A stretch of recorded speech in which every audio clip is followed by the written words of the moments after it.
So hey, this is the introduction to speed cubing part 1.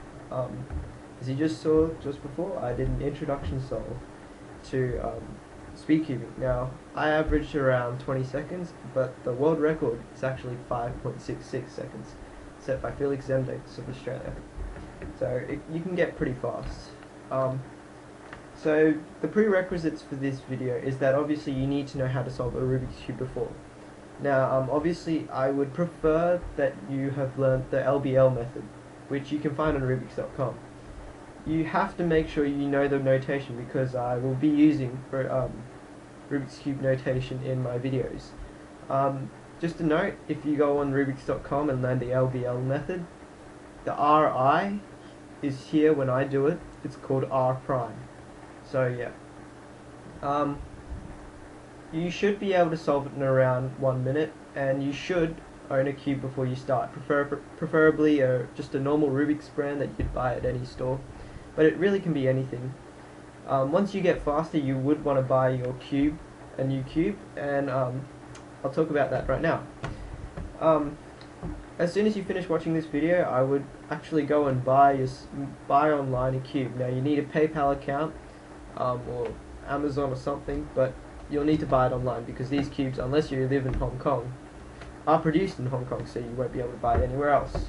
I would definitely recommend this brand called Dion. It's used by all the top speed cubers and definitely used by me. Right now I'd recommend a Dion Lunhui, which comes in a box that looks like that. You can get these cubes off the website called lighttech.com, but if you Google it, you'll find you can get it pretty much from anywhere. So yes, the Dion Lunhui and the Dion Guhong. Now just look for these boxes, and they come pre-assembled or in kits, but I definitely recommend pre-assembled. You can also buy off speedcubeshop.com, which I quite like. Anyway, for now, looking at this video, just use your current brand, whatever you're using. Yeah. So the method I use, which I can average around just under 20 seconds, which is alright, is called CFOP or Friedrich. CFOP stands for cross, first two layers, orientate last layer, and permutate last layer. This is the method used by Faz, or Felix Zemdex, for his 3x3 world record single and average. But he obviously uses a faster variation than I do. He knows special techniques. Anyway, so the cross, that's what it looks like, alright? So it's just a cross, preferably on the bottom. I'll talk about that later. First two layers, note first two layers all around, and the bottom done as well.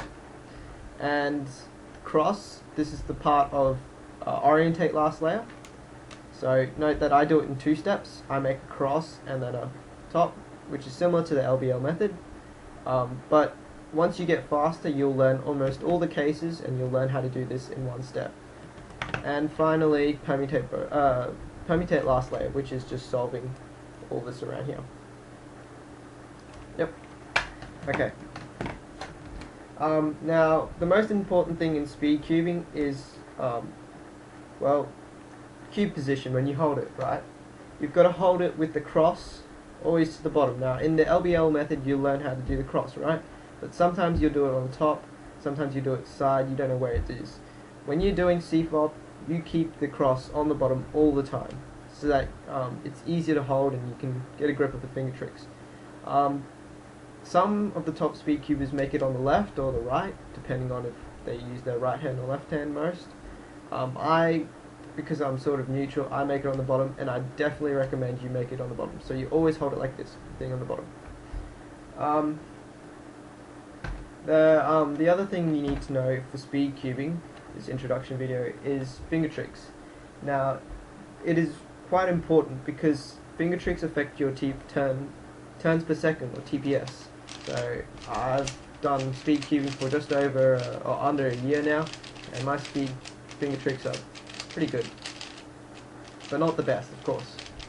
Okay, there are basic moves. The right, as you know from notation, basic move R, which is left on the video, L, U, right index finger, U prime, other left. D, which is using these two fingers here. D, D prime. M is using the same finger but pushing on the middle, so you get that kind of rotation through the middle. Hold these two sides. F, which is just using this, turning your hand sort of like that. F prime. Now the F prime, sometimes I use my left hand to do the F prime, but sometimes I like to use my thumb, going like this, pushing it up. It's a bit hard to see, but like that, but with it facing me.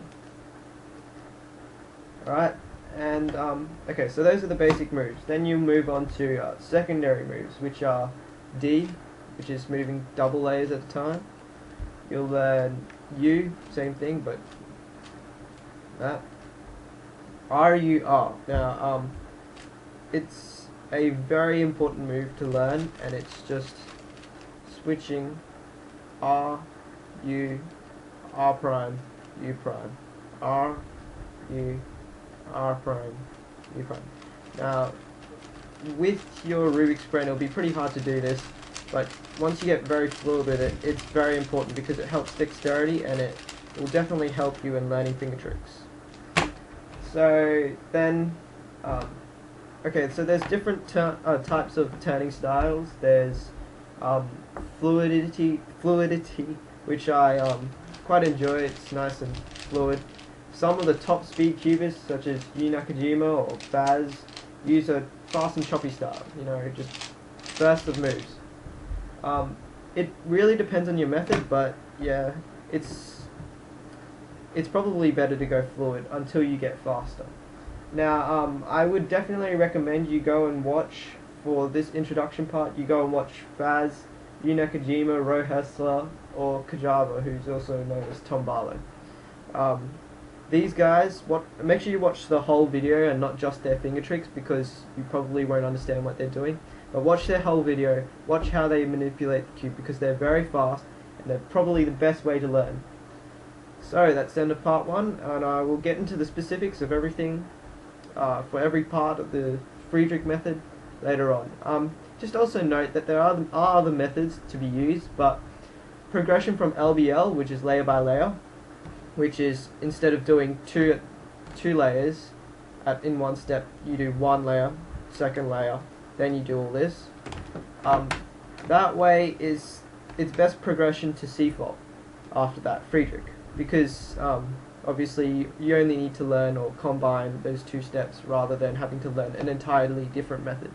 If you want to look at different methods, there are there's Rowe, Highs, Waterman, but really you should just be looking at C-fop right now unless you want to go advanced, in which case you shouldn't be looking at my videos. So that was Introduction to Speed Cubing Part 1.